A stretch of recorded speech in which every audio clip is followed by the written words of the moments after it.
Wherever you go, whatever you do, throw a little at it. Omax, Vest and Briefs. Selvaraj, நீங்கள் வந்து கடந்த முறை திமுக ஆட்சியில் இருந்தபோது அந்த கூட்டணியில் இருந்தீங்க. அப்போ என்ன நடந்தது அப்படிங்கிறதும் உங்களுக்கு தெரியும். இப்போ டிவிகே கூட நிற்கிறீங்க. இப்போ என்ன நடக்குது அப்படிங்கிறதும் உங்களுக்கு தெரியும். இது ரெண்டையும் எப்படி பார்க்குறீங்க? இந்த ரெண்டு கட்சிகளுடைய ஆட்சியிலையும் நடப்பதை நீங்கள் எப்படி ரிசீவ் பண்ணுறீங்க? இல்ல, ரெண்டு கட்சியில திமுக செய்தது செய்யவில்லையா, தாவேகா இப்போது செய்வது செய்யவில்லையா, ஆதவ் அர்ஜுனா பேசவில்லையா, கரூரில் விஜய் அவர்கள் பேசவில்லையா, சட்டமன்றத்தில் பேசவில்லையா என்கிற நிலையில் இருந்து இந்த செய்தியை அணுகுவது என்பது எனக்கு உடன்பாடு இல்லை. அதுக்கு என்ன காரணம் கேட்டீங்கன்னா, ஒரு பொது தளத்திலிருந்து இந்த செய்தியை அணுகுகிற பொழுது யார் செய்தாலும் தவறுதான். சட்டத்தின் ஆட்சி, இது எந்த கட்சியாக இருந்தாலும் அந்த சட்டத்தின் ஆட்சியும் அரசியல் சாசனம் கொடுத்திருக்கிற அந்த அதிகார வரம்பிற்குள் இருந்துதான் ஆட்சியாளர்கள் ஆட்சி செய்ய வேண்டும். நடைமுறை அதுவாகத்தான் இருக்க வேண்டும். அவர்கள் செய்யவில்லையா நாங்கள் செய்கிறோம், நாங்கள் செய்யவில்லையா அவர்கள் செய்கிறோம் என்று ஒருவருக்கு ஒருவர் குற்றம் சாட்டிக் கொள்வது என்பது இன்றைக்கு அரசியல் நிலைப்பாடு என்பதும் வளர்ந்திருக்கிற ஒரு மாநிலம், அடுத்த கட்ட வளர்ச்சியை நோக்கி பயணப்பட வேண்டிய ஒரு மாநிலம், இது போன்றது ஒரு செய்திகளை பேசிக் கொண்டிருப்பதும், எலும்பை உடைப்பேன், சட்டமன்றத்தில் வன்முறையை தூண்டுவேன் என்று பேசுவதற்கு என்பதற்கு நீங்கள் ஆதவ் அர்ஜுனாவை துணைக்கு அழைப்பதும், விஜய் அவர்கள் பேசவில்லையா, முட்டாள் முதல்வர் என்று ஆதவ் அர்ஜுனா பேசவில்லையா என்று நீங்கள் சப்போர்ட்டுக்கு சில செய்திகளை கொண்டு வந்து சேர்ப்பது என்பது ஏற்புடையது அல்ல. ஆதவ் அர்ஜுனா அவர்கள் பேசியது எந்த விதத்திலும் நியாயமில்லை. குற்றவாளி கூண்டிலே இருப்பவர். உடனே உச்சநீதிமன்றம் போனீங்கல்ல, உடனே உச்சநீதிமன்றம் போனீங்க. சட்டம் உங்களுக்கு வழிவகை செய்திருக்கிறது. அந்த சட்டத்தின் அடிப்படையில் ஆதவ் அர்ஜுனா வந்து இப்படி பேசக்கூடாது, குற்றவாளியாக இருப்பவர், கரூர் சம்பவத்தை எங்களுக்கு கணக்கு தீர்க்க வேண்டிய வேலை இருக்குன்னு பேசுறதெல்லாம் கண்டிக்கப்பட வேண்டியது, தவிர்க்கப்பட வேண்டியது. ஒரு அமைச்சராக இருப்பவர் பேசி இருக்க கூடாது. அதற்கு திமுகவினுடைய உடனடி நிலைப்பாடு என்ன? நீதிமன்றத்தை அணுக வேண்டும். ஏனென்றால் அது நீதிமன்றத்தில் வழக்கு இருக்கிறது. ஒரு வழக்கு இருக்கிற பொழுது இதையே பேசக்கூடாது என்கிற வரைமுறை இருக்கிறது. அதுக்கு நீதிமன்றம் ஒண்ணீங்க. இரண்டாவது, கரூரிலே விஜய் அவர்கள் பேசியதற்கு பின்னால் இது அப்படி பேசி இருக்க கூடாது, என்னை நிறுத்தி இருக்கலாமே, பெரம்பூர்ல நிறுத்தின மாதிரி என்னை நிறுத்தி இருக்கலாமே என்று திமுக மீது நேரடியாக குற்றச்சாட்டை வைக்கிற இடத்திற்கு தமிழக முதல்வர் நகருகிற பொழுது அதை திமுக கண்டிப்பதிலும், அது பேசியது தவறு என்று சொல்வதிலும், காவல்துறை மீது குற்றச்சாட்டை வைப்பதை ஏற்றுக்கொள்ள முடியாது என்று திமுக வைக்கிற வாதங்களை நான் தவறு என்றே சொல்லவில்லை. நான் இதையெல்லாம் தவறு என்று சொல்லுகிற பொழுது மார்க்கண்டேயன் பேசியது சரியா? ஒரு சட்டமன்ற உறுப்பினர் எலும்பை உடைப்பேன், சட்டமன்றத்துல வன்முறை தூண்டுவேன், அங்க வந்து பாத்துக்கிறேன்னு சொன்ன உடனே அவர் வன்னியரசு என்ன பதில் கொடுக்கிறாரு? எல்லோருக்கும் எலும்பு இருக்கிறது. அப்ப எதிர்வினை எங்கே இருந்து வருகிறது? உங்களுக்கான எதிர்வினை எங்கே வருகிறது?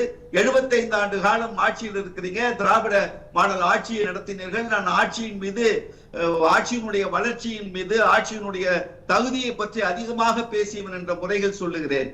அதெல்லாம் ஒரு புறம், அதெல்லாம் எந்த மாற்று கருத்தும் இல்லை.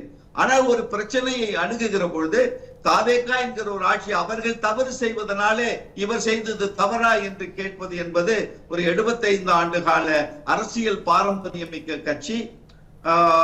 உடனே அவர் கலைஞர் காலத்துல அதை சொன்னாரு, கலைஞர் விட்டாரு அப்படின்னு ஒரு கருத்தை சொன்னாரு. அதுக்கெல்லாம் போகாதீங்க. ஒரு இயக்கம் 75 ஆண்டு காலம் இந்த மண்ணில் திராவிட இயக்கத்தினுடைய சிந்தனையை விதைத்துக் கொண்டிருக்க இயக்கம், பல 10 ஆண்டுகள் ஆட்சியில் இருந்த இயக்கம், ஒரு செய்தியை எப்படி அணுக வேண்டும் என்று உடனே அவர் கீதா ஜீவன் முன்னாள் அமைச்சர் என்ன சொல்லியிருக்காங்க? உடனே அதற்கு எதிர்வினை எங்கே இருந்து வருகிறது? ஸ்ரீபெரும்புதூர் எம்எல்ஏவை கைது செய்தீர்களா? அவர் மீது குற்றச்சாட்டு செய்த அந்த பெண்ணை கட்சியிலிருந்து நீக்கி இருக்கீங்க. அவர்கள் மீது வழக்கு போடக்கூடிய அளவிற்கு இந்த ஆட்சி நகருகிறது என்று சொன்னால் அது வேறு, இது வேறு. இதை நீங்கள் பேசியதை நியாயப்படுத்துவதற்கு இன்னொரு செய்தியை கொண்டு வந்து சேர்ப்பது என்பது, இந்த மண்ணில் ஆட்சி செய்தவர்கள், இந்த மண்ணை பல 10 ஆண்டுகள் ஆட்சியில் நின்று நிலைத்தவர்கள் பேசுகிற பேச்சாக நான் பார்க்கவில்லை. கட்டுப்பாடு அவசியம். அனிதா ராதாகிருஷ்ணன் பேசியதற்கு அவர் மீதும் வழக்கு தொடுக்கப்பட்டது, விசாரணைக்கு உட்படுத்தப்பட்டார். உடனே விசாரணையிலிருந்து வெளியில வந்தோடனே என்ன பேசினாரு? ஒரு சட்டமன்ற உறுப்பினர் உடனே எனக்கு 50 கோடி பேரம் பேசினாங்க, என்னை தாதைக்கால சேர சொன்னாங்கன்னு சொல்லி வெளியில் வந்தது என்பதே பொய் செய்தி என்பது தெரியும் அனைவருக்கும். நீங்கள் ஒரு கருத்தை சொல்றீங்க, உடனே வெளியில வந்த உடனே இன்னொரு கருத்தை கொண்டாந்து பதிவு செய்கிற இடத்திற்கு நகர்வது என்பது திமுகவிற்கு அழகு இல்லை. நான் இப்பொழுதும் சொல்லுகிறேன், ஆதவ அர்ஜுனா பேசியதை, சட்டமன்றத்தில் முதல்வர் பேசிய சில செய்திகளை, கரூர் பொதுக்கூட்டத்தில் நேரடியாக காவல்துறையின் மீது குற்றச்சாட்டு வைத்தது, இதெல்லாம் நீங்கள் நீதிமன்றத்திற்கு எடுத்துக்கொண்டு செல்ல வேண்டிய செய்திகள். அதில் மாற்று கருத்து இல்லை. அது குறித்து நீங்கள் உங்கள் கருத்தை நீங்க எந்த விதத்தில் பதிவு செய்தாலும் அதை பற்றியான எனக்கு கேள்விகளே கிடையாது. ஆனால் இவர் பேசினார் என்பதற்காக மார்க்கண்டேயன் அவர்கள் எம்எல்ஏ அவர்கள் பேசியதை சரி என்று பேசுவது என்பது சட்டமன்றத்திற்குள்ளே வன்முறையை தூண்டுகிற பேச்சாக இது நடக்கிற பொழுது, சட்டமன்றம் தான் ஜனநாயகத்தை காக்கிற இடம், அந்த சட்டமன்றம் தான் மக்கள் நல பிரச்சனைகளை பேசுகிற இடம், அந்த சட்டமன்றத்தில் தான் தங்களுடைய ஜனநாயக கடமையை ஆற்றுவதற்கு 234 சட்டமன்ற உறுப்பினர்கள் அமர்ந்திருக்கிறார்கள். அந்த இடத்தை நான் வன்முறை களமாக மாற்றுவேன் என்று ஒரு சட்டமன்ற உறுப்பினர் பேசி இருப்பது என்பது கண்டனத்திற்குரியது, கண்டிக்கத்தக்கது. காவல்துறை என்ன உங்களை மயிலிறகால வருடி கொடுத்து அரெஸ்ட் பண்ணும் போது கொஞ்சி புத்தம் கொடுத்து வாங்கன்னு கூட்டு தூக்கி மடியில வச்சுட்டு கக்கத்துல வச்சா கொண்டு போவாங்க? காவல்துறை தான். அது எம்எல்ஏவாக இருந்தாலும், எம்பியாக இருந்தாலும், சாதாரண மனிதனாக இருந்தாலும், சட்டம் என்பது எல்லோருக்கும் ஒன்று. ஜெயிலுக்கு போனதுக்கு பிறகு கூட நீங்க ஏ பிரிவு ஜெயிலு, பி பிரிவு ஜெயிலு, பொது இடம்னு இருக்கும் இல்லைங்களா? இப்போ டாக்ஸ் கட்டுறவங்களுக்கு, இப்ப எம்பியா இருந்து எம்எல்ஏ இருந்து போறவங்களுக்கு ஏ தரத்தோட உங்களுக்கு ஜெயில இருக்க இடம் கொடுப்பாங்க, ஒரு பெட்டு கொடுப்பாங்க, கட்டில் கொடுப்பாங்க. இதுதான் உங்களுக்கு கொடுக்கப்படுகிற சட்டத்தின் அடிப்படையில் கொடுக்கப்படுகிற செய்திகளே தவிர, கைது என்பதும் விசாரணைக்கு உட்படுத்தி விசாரணை நடந்து கொண்டு இருக்கிற பொழுது எங்க வக்கீல் அனுப்பல, மருந்து மாத்திரை கொடுக்கல, இதெல்லாம் ஒரு பேச்சாக தெரியவில்லை. பேசிய பேச்சிற்கு நிக்கணுங்க. பேசிய பேச்சை நான் சரி ஒன்று அதிலிருந்து விலகி நிற்கணும். நான் பேசியது தவறு என்று சொல்லி அந்த பேசியதை நான் ஏற்றுக்கொள்ளவில்லை, நான் திரும்ப பெறுகிறேன் என்று சொல்வது என்பது மாண்பு. அப்படி இல்லை என்று சொன்னால் எது நடந்தாலும் அதை எதிர்த்து நிற்கிற இடத்திற்கு நகர வேண்டுமே தவிர, இந்த மாதிரி கைது பண்ண உடனே ஸ்ரீவைகுண்டம் பண்ணலையா, ஆதவர்ஜினா பேசலையா என்று ஒப்பாரி வைப்பது என்பது ஒரு 75 ஆண்டு கால திராவிட பாரம்பரியத்தில் வந்த ஒரு இயக்கத்திற்கு அழகல்ல. எந்த செய்தியை எப்படி அணுக வேண்டுமோ அது அரசியல் முறைப்படி சட்டத்தின் அடிப்படையில் அணுகுவதுதான் தமிழ்நாட்டிற்கு நல்லது, ஒரு அரசியல் இயக்கத்திற்கு நல்லது என்கிற நிலையில் முதல் சுற்றை நிறைவு செய்கிறேன். சரி சார், தொடர்ந்து திரு காரை செல்வராஜ், என்கிட்ட ஒரே ஒரு கேள்வி இறுதியாக உங்களுடைய நிறைவு கருத்தோட. அதாவது அண்மையில் வைகோ அவர்கள் பேசின சில விஷயங்கள் விசிகாவை குறிப்பிட்டு பேசப்பட்டது அப்படின்லாம் விமர்சனங்கள் முன்வைக்கப்பட்டன. அப்படி இருக்கும்போது இந்த விவகாரத்தில் வன்னியரசு அவர்கள் ஒரு விளக்கம் கொடுக்குறாரு. தாவேக்கால விளக்கம் கொடுப்பதற்கு பதிலாக அல்லது கூடுதலாக வன்னியரசு அவர்கள் விளக்கம் கொடுக்கிறது அப்படிங்கிறது எப்படி பார்க்கறது? இதில் வேற ஏதாவது பொலிட்டிக்கல் ஈக்குவேஷன்ஸ் இருக்கா? நிர்மல்குமார் அமைச்சர் விளக்கம் கொடுத்தார். தாவேக்கா விளக்கம் கொடுக்கிறது தான் மார்க்கண்டேயன் கைது. தாவேக்கா அவர்கள் நடவடிக்கை தான் அவருக்கு 11 மணி நேர விசாரணை. இன்றைக்கு மருத்துவமனை கூட்டிட்டு போயிருக்காங்க. அப்புறம் நீதிமன்றத்தில் நீதிபதி முன்னால் கொடுத்து அவர்கள் உள்ள அனுப்புறாங்களா வெளியில அனுப்புறாங்களாங்கிறது நிறைவு தெரியும். அது அரசு என்பது எடுக்கிற நடவடிக்கை என்று வருகிற பொழுது தாவேக்கா என்கிற கட்சி சம்பந்தமாக அவங்க பேசியிருக்காங்க.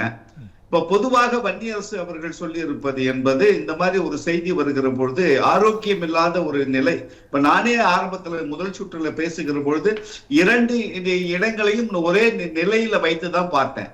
இதே தமிழக நலன் சார்ந்த, தமிழகத்தினுடைய எதிர்காலம் சார்ந்த நிகழ்ச்சிகளை கவனத்தில் எடுத்துக்கொள்ள வேண்டிய நேரத்தில் நம்ம இதோ நடக்கிற நிகழ்வு, திமுக ஆட்சி காலத்துல வரிசைப்படுத்தி இதெல்லாம் நடக்கவில்லையா, ஜாமீன் வாங்குவதற்கு ஓடி ஒளியவில்லையான்னாரு. நீதிமன்றமே கொடுத்திருக்கு. ஒருத்தர் முன்ஜாமீன் வாங்குவதற்கு தலைமறைவாக இருந்து முன்ஜாமீன் பெறுவது என்பது தவறு அல்ல. இது அவர்கள் உரிமை என்று சொன்னதற்கு பிறகு அது குறித்த விமர்சனம் வருவதும், திமுக ஆட்சி காலத்தில் நடக்கவில்லையா, கைது செய்யப்படவில்லையா என்று பேசுவது என்பதும், இப்பொழுது நடக்கிற நிகழ்வுகளையும் சமப்படுத்தி இது சரியா அது சரியா என்று பேசுகிற இடத்தில் இன்றைக்கு தமிழ்நாடு நகர்ந்து கொண்டிருப்பது ஆரோக்கியமானது இல்லை.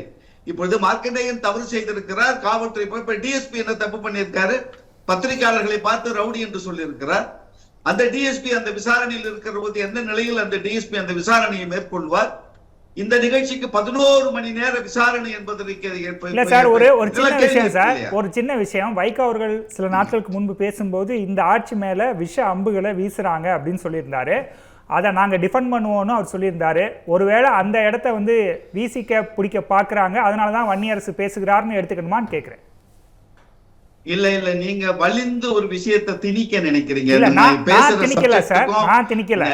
இல்ல, பேசுற சப்ஜெக்டுக்கும் நீங்க சொல்லுவதற்கும் எந்த சம்பந்தமும் இல்லை. இதை கொண்டு போய் மதிமுக விடுதலை சிறுத்தைகள் என்று சொல்ல வேண்டாம். அவர் சொன்னது அரசியல் அம்புகளை, இது போன்றதொரு நடவடிக்கைகளை பற்றி எங்கள் தலைவர் பேசவில்லை.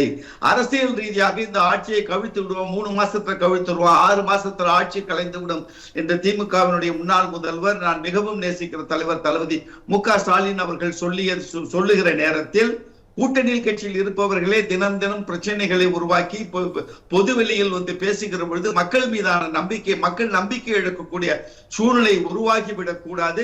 இது போன்றதொரு அழுத்தங்கள், புற அழுத்தங்கள் வந்தால் அந்த புற அழுத்தங்களை நான் காத்து நிற்பேன், கூட இருப்பேன், துணை இருப்பேன் என்பது அரசியல் ரீதியான செய்தியை எடுத்துக்கொள்ள வேண்டுமே தவிர நடக்கிற நிகழ்வுகளுக்கெல்லாம் நாங்கள் முட்டுக் கொடுப்போம் என்று வரவில்லை. என்னுடைய முதல் சுற்றுவாதம், இந்த சுற்றுவாதமும் தமிழ்நாட்டில் எது நடந்தாலும் சட்டத்தின் ஆட்சிக்கு உட்பட்டு ஒன்று நடக்க வேண்டுமே தவிர சட்டத்திற்கு மீறி நடப்பது அது எந்த ஆட்சியில் நடந்தாலும் தவறுதான்.